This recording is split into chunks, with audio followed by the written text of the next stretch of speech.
بسم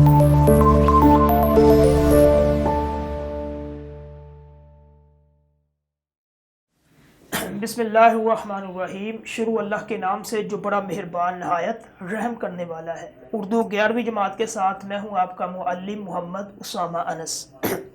اچھا بچوں، آج ہمارا جو سبق ہے سبق نمبر 9، جس کا نام ہے نیا قانون، ٹھیک ہے، یہ آج ہم پڑھیں گے۔ پہلا لیکچر اس کا جو ہے تعارف سعادت حسن منٹو، اور اس کے بعد اس صنف کا تعارف کہ کون سی یہ صنف ہے، اس کے بعد اس سبق کے اندر جتنے مشکل الفاظ اس کے معنی، اور ساتھ میں اس کا مختصر مرکزی مضمون کہ یہ سبق کا خلاصہ کیا بن سکتا ہے، ٹھیک ہے۔ اچھا، آپ کو پتہ نیا قانون جس طرح میں نے ایک پچھلے لیکچر میں آپ کو بتایا تھا کہ نیا قانون اس سبق کے اندر جو بھی چیز نمائندہ ہوتی ہے اس کو عنوان دے دیا جاتا ہے نیا قانون۔ اب نیا قانون جو ہے یہ سعادت حسن منٹو اس کا لکھا ہوا ایک افسانہ ہے جس کے اندر اس نے نئے قانون کی بات کی ہے، ٹھیک ہے۔ اب سب سے پہلے ہم دیکھتے ہیں سبق کا عنوان ہے نیا قانون، مصنف ہے اس کا سعادت حسن منٹو، اور صنف ادب ہے افسانہ، اور ماخذ ہے منٹو کے افسانے، ٹھیک ہے۔ 1912 میں اس کی پیدائش ہے، 1955 میں اس کی وفات ہے منٹو کی۔ افسانہ کسے کہتے ہیں؟ افسانہ کا لغوی معنی تو ہوتا ہے جھوٹ اور مبالغہ انگیز بات، ٹھیک ہے، ما فوق الفطرت جو بات کی جائے جھوٹ پہ مبنی ہوتی ہے اور اس میں کوئی حقیقت نہیں، اس کو افسانہ لغوی معنی اس کا یہ ہے، ٹھیک ہے۔ افسانہ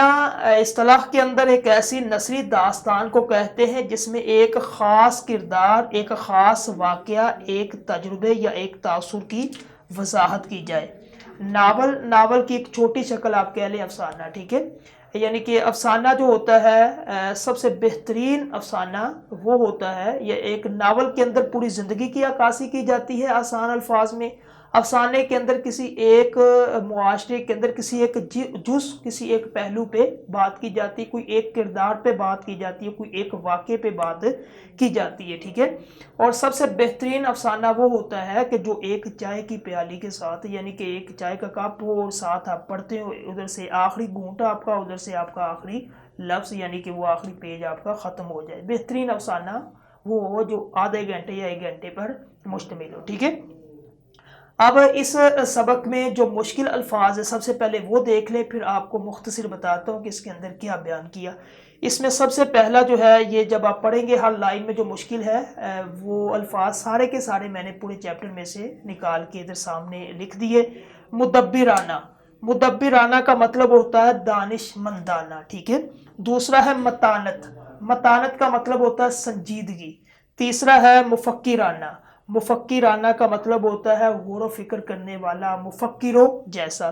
اس کے بعد ہے بابت کا مطلب ہوتا ہے بارے میں، بابت یعنی کہ اس کی بابت یہ بات کی جاتی ہے، اس کی بابت یعنی کہ بارے میں، ٹھیک ہے۔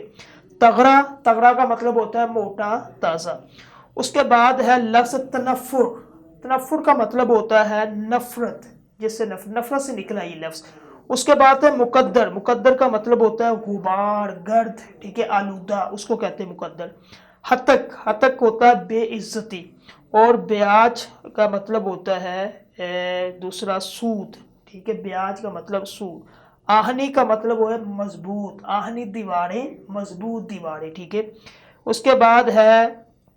لفظ، یہ چھوٹی چارپائی کھٹی ایک لفظ ہے جو کہ استعمال ہوا جس کا معنی ہے چھوٹی چارپائی۔ اس کے بعد لفظ ہے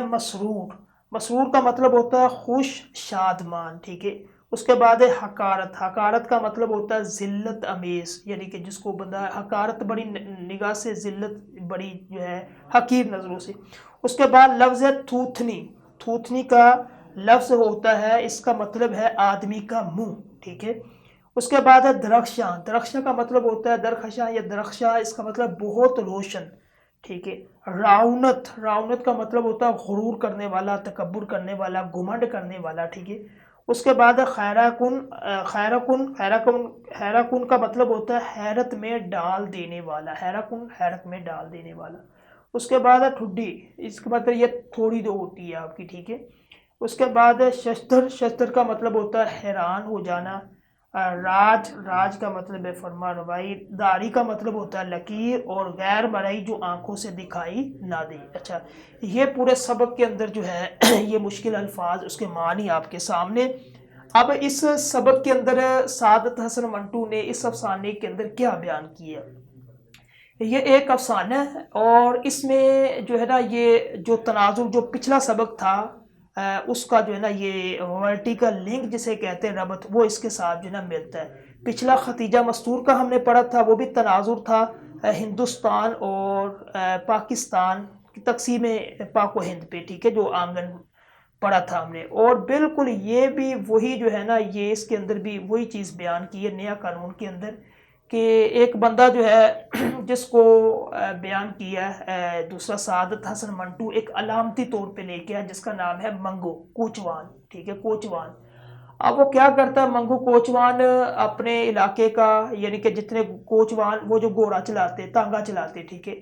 ان کے پاس جاتا ہے کوچوان، خود بھی اس کا تانگا ہوتا ہے اور چلاتا ہے، اور اس کے بعد اپنے جتنے بھی اس کے جو لوگ ہوتے ہیں تانگا چلانے، ان میں سب سے زیادہ یہ عقل مند جو ہے نا وہ جانا جاتا ہے، سب سے زیادہ فہم و فراست والا، بات کرنے والا، جو بات کرتا ہے کبھی کبھی وہ بات مکمل بھی ہو جاتی ہے، ٹھیک ہے۔ اس طرح جس طرح اس نے ایک پیشین گوئی کی ہے، اس کے اندر وہ بیان کی ہے بات کہ اسپین کی جنگ چھڑ جائے گی، ٹھیک ہے۔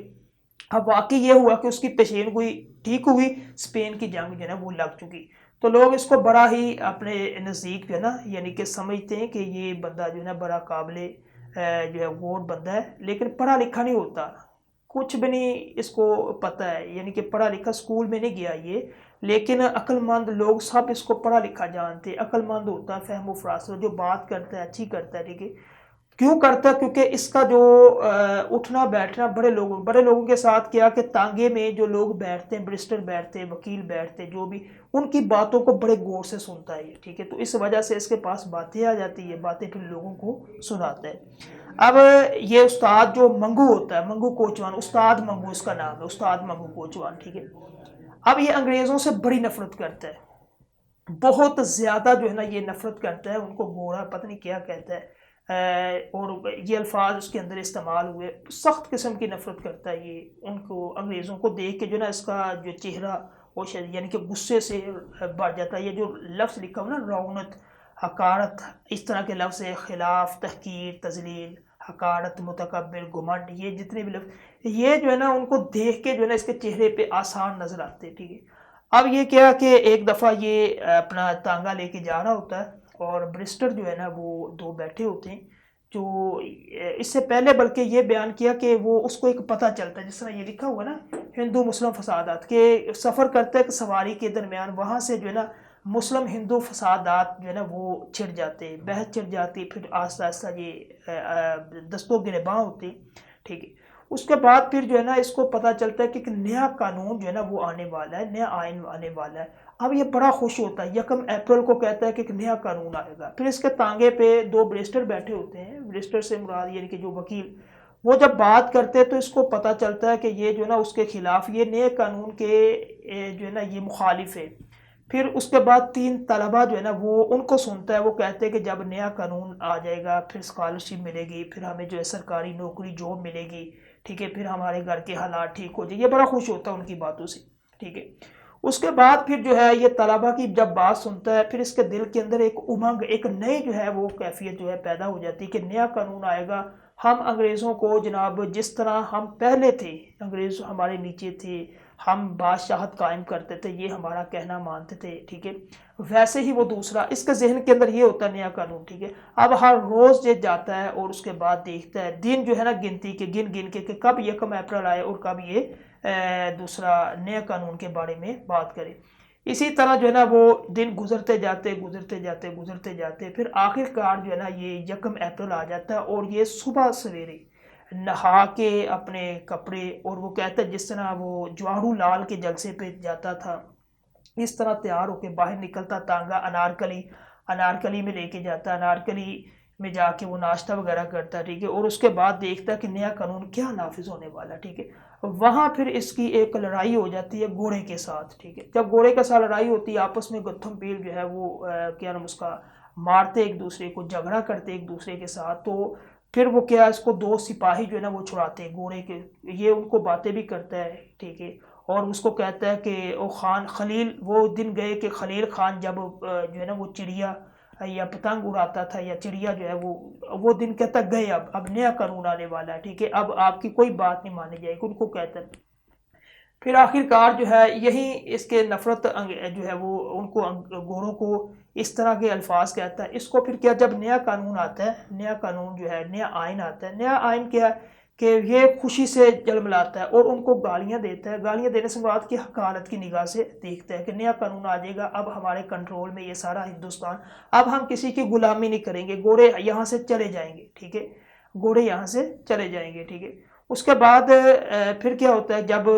یہ اس کی پھر لڑائی ہوتی ہے اس کے ساتھ گھوڑے کے ساتھ، پھر اس کو دو جو سپاہی ہوتے ہیں گھوڑے پکڑ کے جو ہے نا وہ لے جاتے ہیں جیل کے اندر۔ پھر یہ بیچارہ کہتا ہے نیا قانون کب آئے گا، اونچی اونچی بولتا چلاتا ہے نیا قانون نیا قانون نیا قانون، جو ہے کہتا حوالات کے اندر بند ہو جاتا ہے۔ پھر وہ کہتا ہے کہ یہ کوئی قانون نہیں ہے، وہی پرانا جو ہے وہ قانون ہے، وہی پرانا عمل ہے، وہی پرانا محاسبہ ہے، ٹھیک ہے، جو بھی پہلے ہوتا تھا اب حوالات کے اندر بند ہے۔ وہ کہتا ہے کہ ویسے یہ سب کچھ کوئی بدلا نہیں ہے، ٹھیک ہے۔ یہ ہے پورے سبق کا خلاصہ، بالکل مختصر انداز میں نے آپ کے سامنے بیان کیا، ٹھیک ہے۔ جو پچھلا سبق تھا وہ پاک و ہند کی تنازع کے اندر تھا، یہ 1857 کی جو جنگ تھی غدر کی، اس میں جب برٹش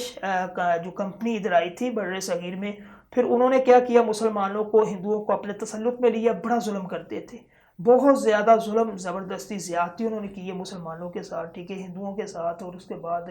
بہت زیادہ انہوں نے جو ہے نا وہ یہاں کے لوگوں کو مارا ہے، حکومت کی ہے 200 سال۔